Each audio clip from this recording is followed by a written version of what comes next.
both. I'd also like to congratulate Lord Jermyn on bringing this motion, and I think he has reflected a lot of universal concerns, and one of which was what he called the balance of power. Because the government's white paper proposes a total overhaul of the English planning system, which will require primary legislation. But then the government brings these piecemeal regulations, which in themselves make huge changes to the planning system. And the government really should have brought this as part of the primary legislation so it can be fully considered rather than rush it through as secondary legislation. In the government's planning white paper, the Secretary of State for Housing, Communities and Local Government said, "We will build environmentally friendly homes that will not need to be expensively retrofitted in the future. Homes with green spaces and new parks at close hand, where tree-lined streets are the norm and where neighbours are not strangers."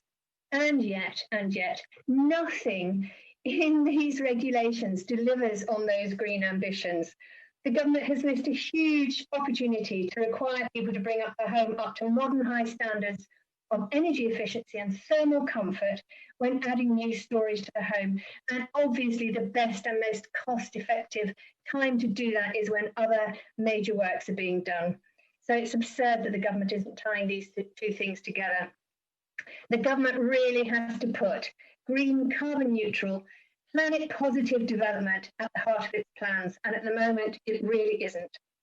There is a green benefit in increasing housing density by adding new stories to existing houses, and I do recognise that. It is better to use the existing footprint of an existing home to protect the green belt and nature.